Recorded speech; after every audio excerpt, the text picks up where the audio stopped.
Facebook has released its new Messenger Kids app to the Amazon App Store, making the service available to owners of its Fire line of tablets. So I grabbed one of the Fire 7 tablets we have for our kids and installed the app to see what it was all about, and just how well it works on Amazon's lowest-end hardware. Because here's the thing, these tablets are slow. Really slow. Frequently on sale for $30, one would expect nothing else. They work as intended for the most part, and my kids are delighted we have them.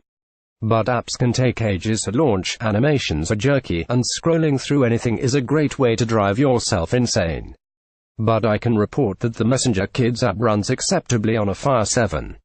Facebook expects a parent to be a little suspicious of this app, so right from the get-go it lets you know that the app will not create a Facebook account for your kid.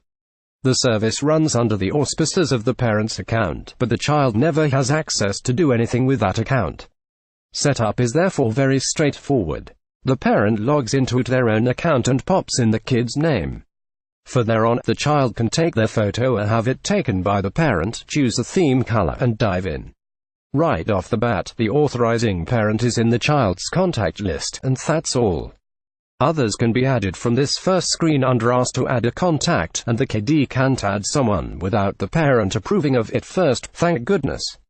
For there it works like many other video chat services, with text conversations, or audio calls, and video chats complete with kid-friendly, Snapchat-style filters. And here's where the Fire 7 shows its weaknesses. The filters are cute but take long enough to load that I was always wondering if something was wrong. Once activated, the filters seem to work pretty fluidly, without skipping or stutters.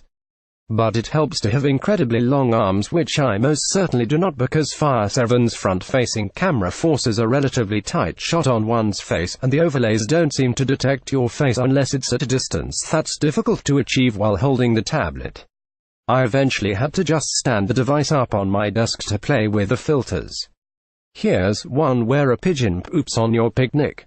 I called myself for a test video chat, and the video quality sent from the Fire was abysmally blocky, though motion was more or less smooth. As expected, there was a time delay between devices, around 4 or 5 seconds in my testing, but of course, this is all dependent on the strength of one's internet connection, so I expect mileage will vary widely. One has to assume, too, that the experience on something like a Fire HD10 would be much better.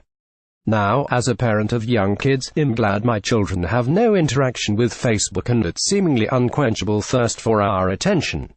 I worry about the extent to which Facebook as a service can manipulate emotions and reinforce bad ideas.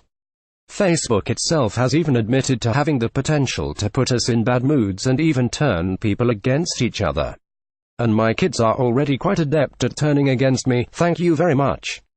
But for now, with everything locked up tightly within a parent's control and away from newsfeeds, pages, and walls, Messenger Kids seems about as benign as a FaceTime call. I want to be keeping the app installed on my kids' devices, though.